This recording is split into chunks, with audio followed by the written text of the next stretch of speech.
Right at the end of 2020, an anonymous TikTok account went massively viral out of nowhere after posting just a few short song snippets. Within her first 10 posts, she was racking up 2, 3, 5, even 10 million views on her videos. How did it ever get so wrong? Crying in the stall of a washroom floor.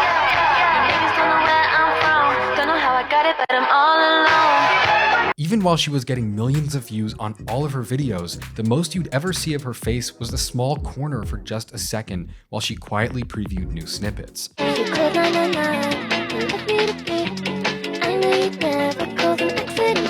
But what was most confusing was that the formula of her music was bizarre. There was basically nothing to it. It was extremely simple. The first snippet she ever posted was just a waste, nothing but a 2-minute clip of her singing over the instrumental from Michael Jackson's Off the Wall.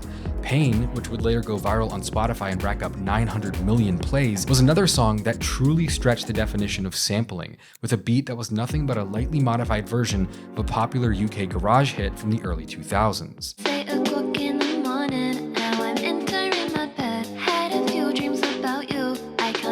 It was very obvious that none of this was ever really supposed to be a hit, but it was something that millions of people would resonate with anyway. Something about this music struck a chord.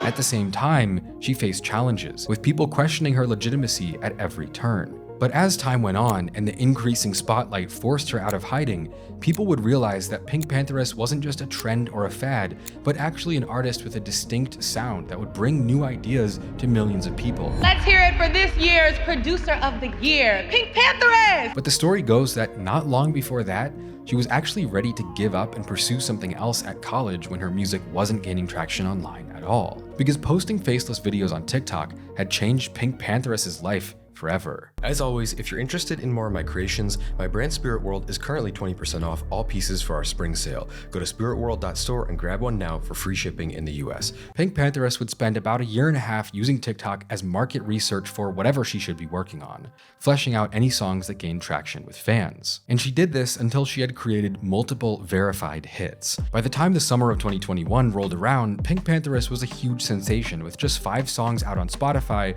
people were obsessed. It was like nothing and everything we'd ever heard before. The roughness of the production, the mixing, the recording, it was cozy and familiar. But the production based in drum and bass and garage loops, it was futuristic, cold, sci-fi, and also catchy. On top of that, her songwriting felt like it came out of a diary with a comforting melancholy in almost all of her lyricism. And it was because of the unpolished qualities that she was able to do that. She was tapping into a frequency that mainstream, overly curated pop music just can't. That's all we know. She came up on TikTok and it was so organic. It feels like we know her. Yeah. The videos of her where she had her face covered and it feels like we came up with her. Yeah. And so yeah, it wasn't that PinkPantheress was going viral despite her unconventional approach. It was because of her unique sound that so many people found themselves falling in love with her music. Her songs had the perfect sound to become iconic online. The short, familiar sounding loops, they were the soundtrack for anime edits, lo-fi visuals, slideshows, just about anything. And so because of the unprecedented popularity she was seeing on TikTok, she ended up signing a deal with Parlophone Records in April of 2021, just a few months after she started posting herself online, and crazy enough, still months before the world would have any idea what she even looked like. And so even though PinkPantheress had started her career purely with a couple of 10-second snippets self-released on social media, she was quickly becoming an emblem of the next era of the music industry itself. TikTok at the time had already been popular in the West for a year or two, but it was just starting to become an integral piece of the music industry's marketing machine. PinkPantheress going on TikTok and immediately going viral isn't what she expected at all. It's very inspirational to see anyone go from views on an app to being a very well-known musician. The word TikTok artist didn't mean what it means now. The connotations of one-hit wonders and the annoying repetitious marketing formats, the annoying songs that rely heavily on a hook and nothing else to go viral, none of that was really a huge thing yet. TikTok has just made so many artists blow up. I don't know anyone else that's gotten big any other way since 2020? Really, yeah. She's the first of her kind to be, blow up from TikTok and solely off of TikTok. Everyone now is just making music for TikTok. Yeah. But first, like any artist who's going to come in and change things up, she had to get past not just her own reluctance to step out of the shadows, but even after that, the outside world's rejection of many of her ideas. For almost the first year of PinkPantheress being popular online, no one had a clue who she even was. When she did her first interviews, her publicist would sternly instruct interviewers not to dox her by publishing her real name. But why did you decide to keep things quite low-key first off when you were releasing music? I like my privacy, and I kind of felt like if I had my music out as well as my face everywhere, it would just start getting too much for people. So I was like, all right, I'm gonna choose one or the other. Obviously it's gonna be the music because that's what I wanna do.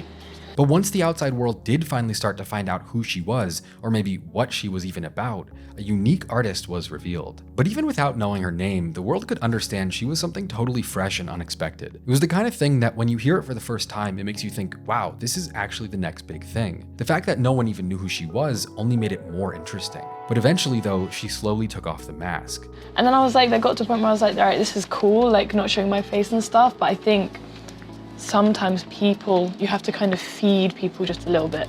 You're not giving them the whole meal, but you're giving them the amuse-bouche. Because when they dropped the music video for Just For Me, about 10 months after she first blew up, it added a whole new layer to the world of the aesthetic she was creating. Uploaded in 360p, it was shot and edited to look like a video from the early 2000s, with everything from the props to the effects to the outfits being completely vintage. Most importantly though, it was the first time she would show her face on video after almost a year of being completely anonymous. And then after that, she started to speak more, giving interviews where she would talk about her childhood, her inspirations, and who the hell this person that had become a star without even trying actually was. Because long before the headlines and the millions of plays, in the spring of 2001, a kid named Victoria Beverley Walker was born in Bath, a small city in England known for beautiful architecture and basically being a classic representation of the English lifestyle and culture. And then when she was 5, they moved to Canterbury, another stereotypically pleasant, historic English town where she would grow up and go to school. Her mom was a nurse from Kenya, and her dad was an Englishman who worked as a statistics professor. And for the most part, her childhood was pretty normal. Growing up in Bath and then moving to Canterbury, it's kind of like being from Rhode Island or Massachusetts.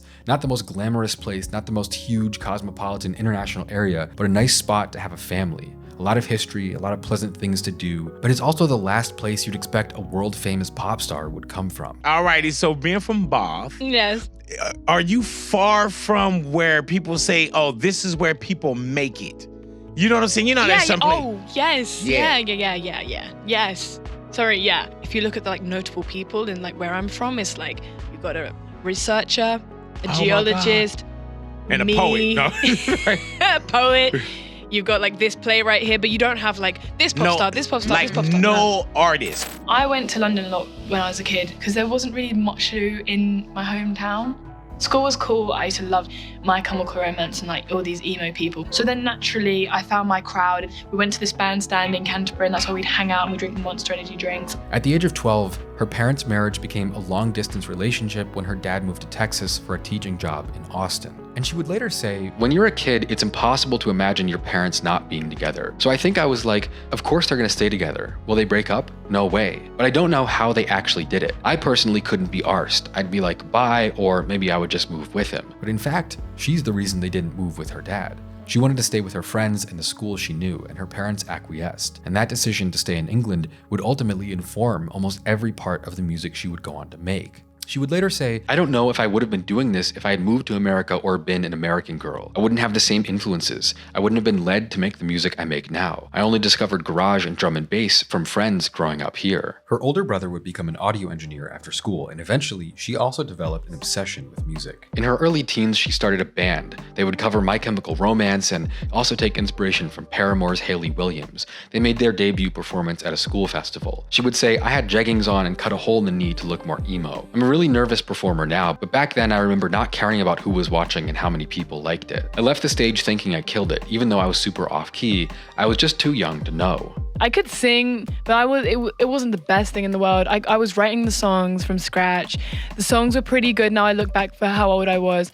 Then later, as a teenager, she would start making her own songs at home on GarageBand. And the creative process she came up with back then would be the exact same one that would bring her worldwide success years later. Eventually, she started posting some of the recordings to SoundCloud with a stage name VBW after her initials. And there's even an early Spotify profile that you can still find from her with some songs from the summer of 2020, way before she ever posted anything to TikTok. But the way that she tells the story, it was all kind of a disappointment. Even when she was still in high school, her dream was to make music for a living, but she was seeing basically no success from posting on SoundCloud. And after a while, she started to feel like the music industry might be rigged. She said, "I thought every artist was an industry plant. I thought that these people weren't ever like me, not just students or kids or normal people, that you had to be special or connected to get into music. I was a bit naive, I think."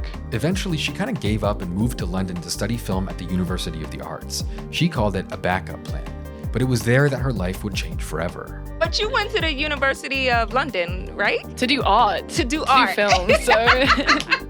But was your dad okay with it though? Like, was your family okay that you didn't like take the traditional like statistic? No, I think my dad wanted me to be more academic, but I will say, like, I feel like their whole thing with me growing up was kind of like, okay, we don't know where she's about to go, but I feel like they kind of in their body or brain knew that it was going to be something that ended up being like working out. But once she got to school, once she made it to London, she didn't just stop making music. In fact, she kept going harder than ever because that was her passion. That's what she knew how to do. It's what she was meant to do. And so even though she kind of gave up and went away, trying to focus on something else, it was there that her life would change forever.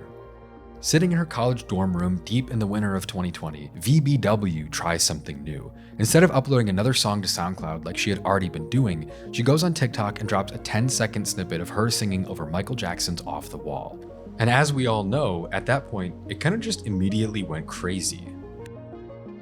But for everyone who loved the PinkPantheress sound, the vibe of her music, there would be two people who used her songs as a punchline for jokes. First, there were the accusations that her production wasn't a nostalgic, retro-futuristic breath of fresh air, but actually just unoriginal and lazy. And when she released her first mixtape, To Hell With It, with only 2 songs over 2 minutes long in the whole thing, that only attracted more mockery, with people calling her music TikTok attention span songs, joking that she couldn't even write a full-length track if she tried. While some people felt that her soft, whispery vocals were cozy, other people called her singing style a gimmick. Even more people questioned the anonymity of her persona when she first got started. Going viral right out of the gate while still hiding all of her personal details, for some people that made her feel like an industry plant, a manufactured star. The most common joke people would always make was, why would you ever go and pay for a PinkPantheress concert when the entire show is only going to be 15 minutes long? But as she became more and more popular, this undeniable star with close to 1 billion streams on several of her songs, the initial criticism started to fade away. It was becoming clear that there was much more to her story than anyone originally thought. Because when you look closer, I think it's obvious that the way people were describing her music on the surface level was kind of a betrayal of just how much was going on underneath the surface, and how influential her ideas would become. A lot of PinkPantheress songs, despite their simplicity, were basically a brand new concept, especially in the world of mainstream pop. Personally, for me, To Hell With It is a total classic mixtape. I was 21 when it dropped, and the songwriting was really poignant for that moment in time in my life. Confusing relationships, being a young adult during a weird time in the world, feeling lost but also hopeful at the same time. A lot of her songwriting was simple, but it was a moment in my life and millions of other people where a lot of the personal stories she was telling applied to whatever I was feeling, and a lot of the tracks off this mixtape became some of the most defining songs of that time in my life. I was obsessed with this project for a long time, and I wasn't the only one. If you look at the streaming numbers of this mixtape on Spotify, it's pretty crazy, and really, it was kind of unprecedented. Being a 21-year-old, I knew about drum and bass and garage, but I had never had it presented to me in such an accessible way that seemed relevant to me before. I think that combo is genuinely interesting and super effective. And yeah, I know that sounds kind of ridiculous. Combining bedroom pop with drum and bass and garage isn't exactly some new paradigm of music itself, but it was exactly the right compound to make it catchy, appealing, and sentimental for millions of Gen Z people like me. Obviously though, drum and bass had been around forever, and the people who are fans of PinkPantheress now, people that age in the 90s, were into drum and bass back then. Drum and bass was the soundtrack for raves, pirate radio stations, and clubs for years. The futuristic sound defined the rebellious nightlife of cities across Europe for an entire generation. So for PinkPantheress, drawing from these sounds wasn't just about kind of picking something that sound good, but it was more about recapturing the way that those sounds made young people feel back then and bringing it up to date for people our age today. But she wasn't the first or only person to do it. A lot of people have talked about the Zoomer drum and bass renaissance happening in the 2020s before. Viera Cloud's Moment went massively viral in 2019, but PinkPantheress probably is still the biggest artist to do this at such a high level. But it makes sense that this is still a new wave even though it's kind of old. In pop culture, a lot of new ideas aren't new ideas at all. That's always been the case. And anyone who argues that they need to be is going to be talking to a wall for a really long time. Virgil Abloh also famously became one of the most loved designers in the world, operating on his 3% rule. The idea that all you have to do to tweak an object or a design is change 3% to completely recontextualize it for a new audience. And so, no, her production style wasn't about inventing an entirely new genre or being the most technically skilled producer ever, but she didn't need to overcomplicate anything at all to make something that would resonate with so many people. You don't need to reinvent the wheel to make a car that goes really fast. For PinkPantheress, blending nostalgic sounds with modern sensibilities was more than enough to create a new idea in itself. My love of production, like, I'm so glad I'm doing it. Yeah. It's just nice. That's like what I actually enjoy about making music the most. Well, that's the thing I enjoy about being what I do. But I think what most people didn't expect about her style is that when she dropped her first full-length project, To Hell With It, in October of 2021, she would be a credited producer and the sole writer on all but 2 of the songs. Yes, the production was simple, but it was entirely her idea. It was her own unique identity and sound in the music. As she got bigger, the production behind her songs got deeper, more diverse, more polished, more complicated. As she got to her second full-length project, no longer was she lightly sampling popular drum and bass tracks from the 90s, she was making her own stuff. And yeah, she was still working on the majority of tracks that she was putting out. Boy's a Liar is a great example. This song has a combined over 1 billion streams on Spotify, and she co-produced it with Muramasa. And she would talk about this creative process as a producer in a 2024 interview. It says, "The self-described perfectionist admits that she often finds herself seizing control of her studio sessions with collaborators." Of course, she solo produced Pain, one of the first songs she ever dropped that now has 900 million plays on Spotify. She also did Where You Are with Willow Smith, co-producing with Muramasa and Skrillex, and she had co-production on every single song from her debut album Heaven Knows in 2023, including beautiful songs like Another Life, Mosquito, Capable of Love, and eventually the success of what she was doing with her production even got to the point where she was named as Billboard's Woman Producer of the Year in 2024. An interview that she did for that revealed even more about her mind as an artist. She said, "At the beginning, I wasn't really adding anything to my samples. I was basically just singing over instrumentals. I didn't mind sampling, but I think people thought it was lazy, and part of me understands what they meant. I'm chopping them, speeding them up, slowing them down. I'm adding more instrumentation. Nowadays, it's more hidden, whereas before it would kind of be just the actual track itself." But now, with all the producers she's working with, the different projects she's put out, her music is doing a lot more than just scratching the surface of a sound. Heaven Knows was really a huge step forward for her music, production-wise, vocally. Everything was turned up to the max. Working with people like Cash Cobain, Muramasa, Benny X, Filthy, it feels bigger and better while also going deeper into the electronic sounds that influence her early work, blending drum and bass and contemporary pop in new ways. No, those songs weren't easy at all. The songs were very hard to make. I mean, all of them were hard. Yeah, I did struggle the whole bloody time. I was struggling the whole time. It was super easy to write those songs. And now it is getting harder to write these songs because I'm using beats like garage and drum and bass. They kind of write themselves. Freestyle vibes. So having to like really chop up and like create different moments and make a bridge, for example. And yes, it is hard. Yes, exactly. You might have ate just now. And that album is one that brought her to the top of the American charts for the first time. Boy's a Liar Part 2 was one of the highest charting British songs in years after it peaked at number 3 on the Billboard Hot 100. Her latest project, Fancy That, only just came out, but it goes even deeper with a drum and bass pop fusion. Songs like Stateside, Romeo, Noises, they unfold from these breakbeat drums into ethereal soundscapes in a way that PinkPantheress is really making one of her trademarks. And I think it's one of the most interesting sounds around right now.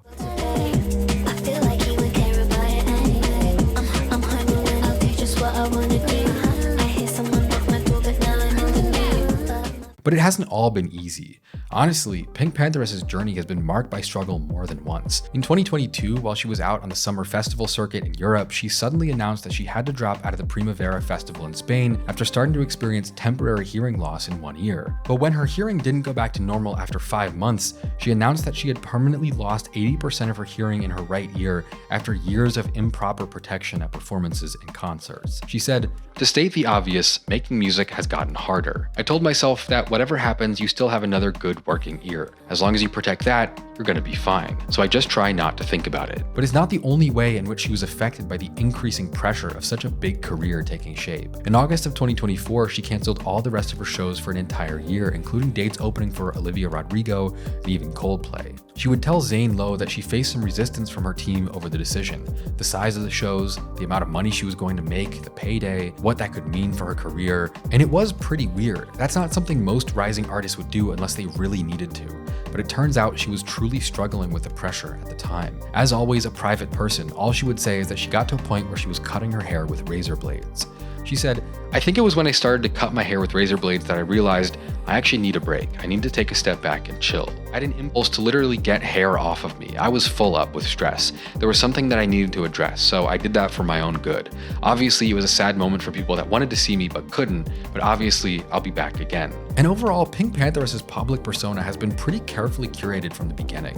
She's been reluctant to even show her face in the first year of her career. She still keeps out of the spotlight for the most part, with a pretty modest, simple image that presents a stark contrast to most of her peers, but still works for her. And I think ultimately keeping so private in spite of the huge success she's seen only makes her feel more authentic. When she pops out on stage or in a TikTok promo video wearing an outfit that looks like a school teacher's wardrobe in 2006, it feels real. In the era of oversharing and social media and too many interviews, too much talking, somehow it's more genuine and more relatable to see someone that doesn't do too much. And I think it's partially thanks to that authenticity that she stands apart from other Gen Z pop stars in a lot of ways. You can hear her sound in a lot of places now as well. It's a little too early to point out all the people who are going to come after her and follow in her footsteps, but there's no doubt that she's inspired a ton of other artists to create an entire wave out of the pop and garage revival sound. It's only become a more common theme as time goes on. Pitchfork would write, "It's impossible to talk about the rising Gen Z affinity for UK club music without mentioning PinkPantheress. She had virtually no following when she started posting,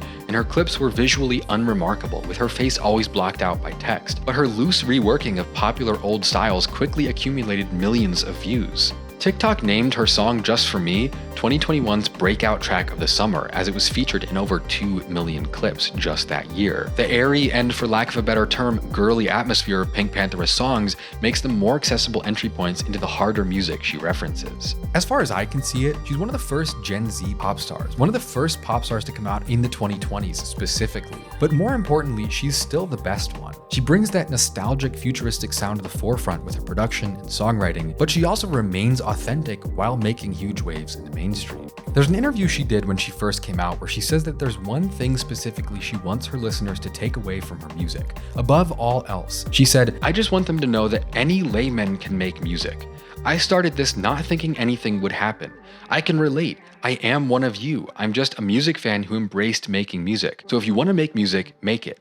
And don't even think about the reason why or why you shouldn't, just do it." And that's really what PinkPantheress' story is about. It's the key to why her music stands out. The girl who was never meant to be a pop star, who failed at SoundCloud, who failed at YouTube, who failed on Spotify, she ended up discovering the exact formula to become one of the best ones. And that's really what the story of PinkPantheress is about. It's the key to why her music stands out, why her story is an interesting one. She failed at SoundCloud, she failed on Spotify, she had to change her name and make a new style. This is a girl who was never meant to be a pop star, but she ended up discovering the exact formula to become one of the best ones in the end. And she's really stuck to that the entire time with the journey she's been on, even a few years later. I think it's something that all of us need to keep in mind. We have these goals, we want to achieve things, we wonder how, we compare ourselves incessantly to these people who seem to have what we want, we wonder how to get there. She said that she felt everyone in the music industry must have been an industry plant from how frustrated she was at the lack of success she saw. Because it's not always about cracking a code. Instead, we can repeat what we know we're capable of until it becomes undeniable. At first, she was laughed at for the seeming unoriginality of her beats and songs. Her song structure, her shows, her lyrics, it was all clearly done in a college kid's bedroom.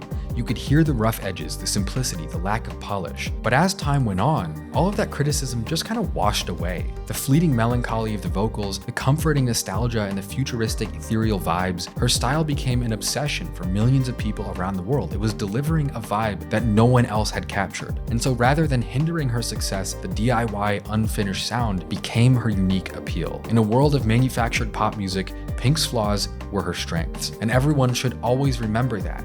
It's a reminder that forcing yourself into a box is almost never the right way forward. As always, if you're interested in more of my creations, my brand Spirit World is currently 20% off all pieces for our spring sale. Go to spiritworld.store and grab one now for free shipping in the US. I started this brand totally independently. I design, ship, and fulfill every order. And best of all, it really is a luxury level piece. It's made of solid sterling silver, it has hand-painted details, and it even has real brilliant gemstones in its eyes. I love these pieces. We have 4 in total, with 2 more coming very soon. And the support that you guys have given with these has really helped Volksgeist this past year. So again, All the pieces are on discount right now. You can go to our website and check it out. You can get up to 20% off if you do put in your email.